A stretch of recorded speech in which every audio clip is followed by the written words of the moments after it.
Hello and welcome back to Something Z, and welcome to What If Naruto at the Three Tales Part 4. Last time on the What If, Team 7 faced the second phase of the Chunin exams, and during the test, Naruto got an extra seal placed on him, sealing away the Three Tails, and Sasuke got the curse mark, after fighting Orochimaru, and afterward, Team 7 was able to pass the second phase of the exams. Okay, so now that's out of the way, let's jump into the video in 3, 2, 1. Okay, so we begin this what if the morning after the last part, and when the Genin were told to wake up, they were given 15 minutes to prepare, and when those 15 minutes were up, the third Hokage walked into the room, and he congratulated them all for making it so far. Then he told them to follow him into the next room, and when they walked into the next room, they found themselves in a large arena, and when they were lined up, they were told that since too many people passed the last part of the exams, they will be doing 1v1 to see who will go to the actual final part of the exams, and right before the matches were shown, Kabuto raised his hand and he forfeited, since he was injured from the previous part of the exam, and when he left, the main examiner showed the names of the first matchup, which was Sasuke and Yoroi, and seeing this, everyone else began to walk to the stands to get out of the way, and while everyone was walking to the stands, Kakashi walked over to Sasuke, and he told him he knew what was on his neck, so he told him that if it went out of control, he would force him to quit the exams, and when Kakashi was done speaking, he asked Sasuke if he understood, which Sasuke nodded, and when Kakashi saw this, he walked to the stands along with everyone else, and when everyone besides Sasuke and Yoroi left the arena, the main examiner began to count down, and when he got to 0, the match began, and when it did, Sasuke and Yoroi ran at each other,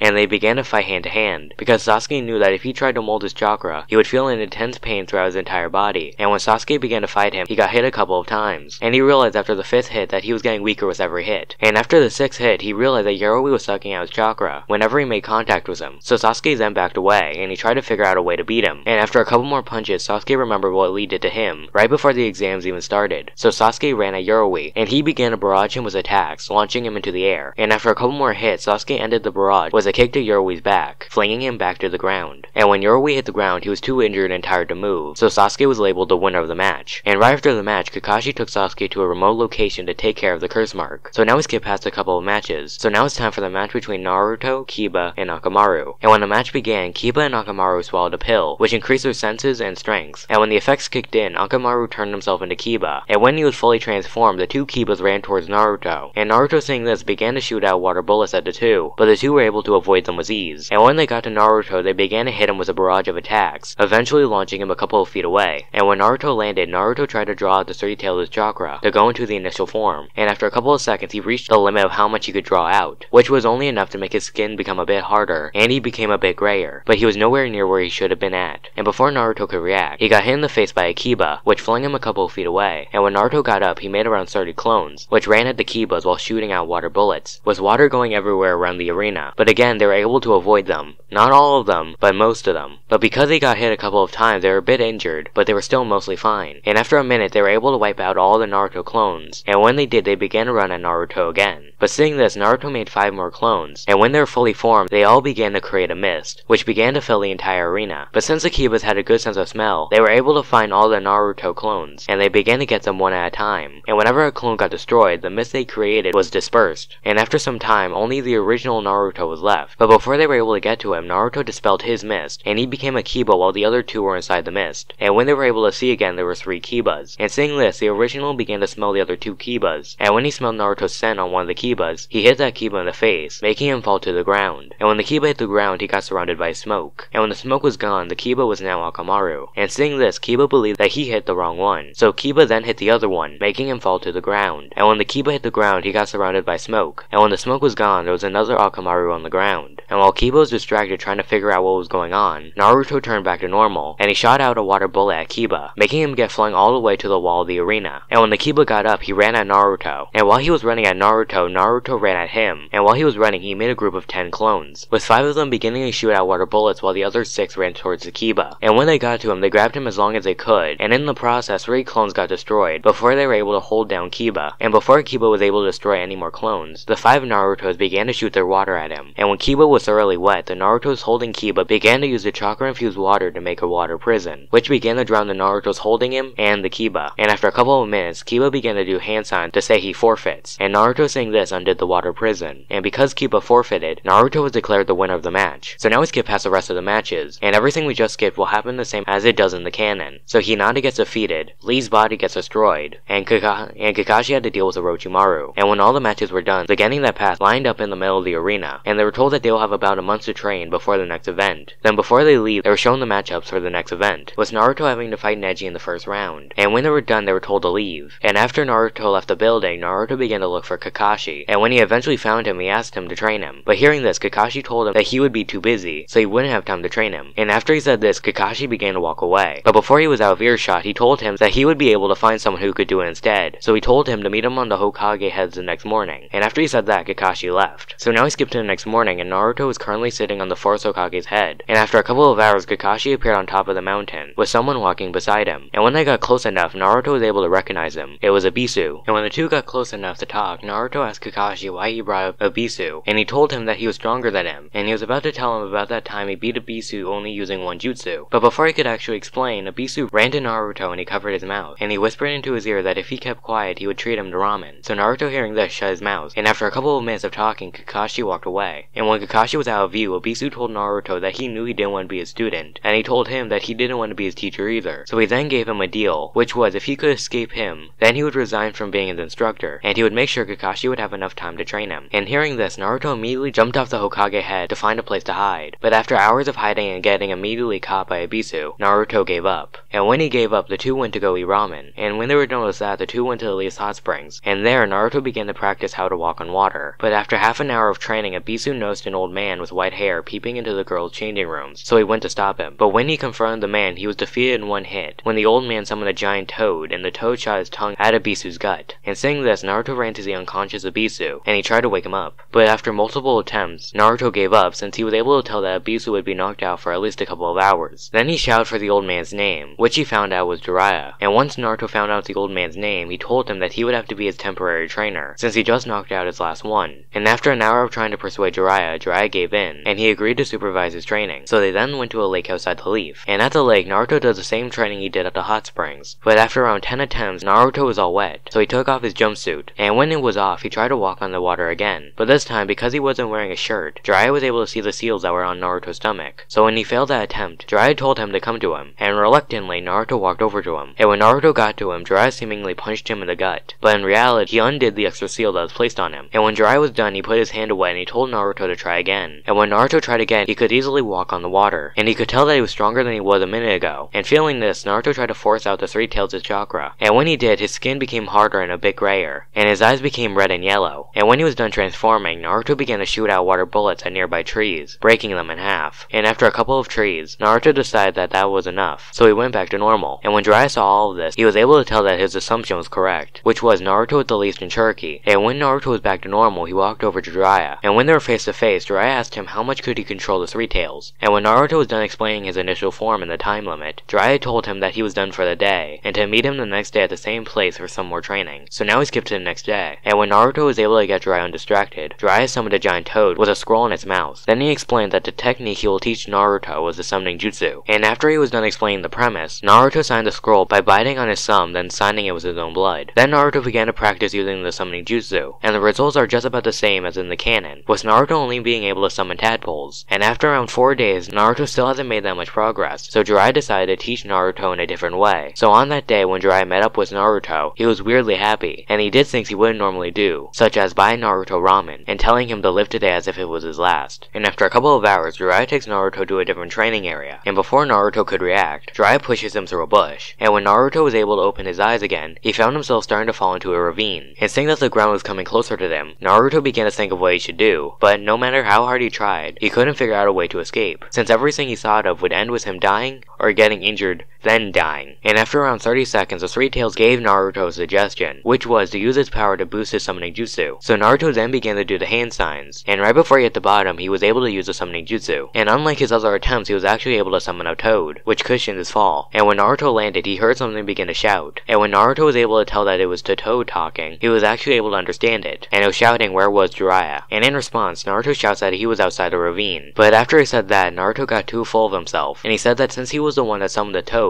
must do whatever he says, which understandably makes the toad upset. So he makes a deal with Naruto, which was if he could stay on his back for the rest of the day, he will consider making him his underling. And seeing this as the only way to get the toad's help, Naruto accepted the deal. And when the toad hears this, he jumps high into the air, to the point where they were miles over the ravine. And when the challenge began, the toad just shook around, in order to fling off Naruto. But when that didn't seem to work, it started to jump around and shake. And the way Naruto stayed on was Toad was by using his shadow clones to bring him back to the Toad whenever he got flung off, and whenever he got tired and needed a boost in strength in order to hold on, he would use a bit of the Three Tails chakra in order to power him up, allowing him to not use that much energy to hold on, while still not completely draining him. So now skip to the end of the day, and Naruto was able to stay on the Toad's back the whole time, and when the Toad declared that the challenge was over, Naruto passed out since he overdid it. And when the Toad knows that Naruto passed out, he took him to the Leaf's hospital, and he left him at the front doors. And when the Toad landed in front of the hospital, it made a giant sound when he made impact. And when the doctors heard this, they went to the front doors to see what it was. And when they looked out the front door, they saw an unconscious Naruto with a giant footprint right next to him. And seeing that he was low on energy, the doctors took him in for the night, so he could be treated. And that's where I'm going to leave the what if. I hope you all enjoyed it, and I hope to see you next time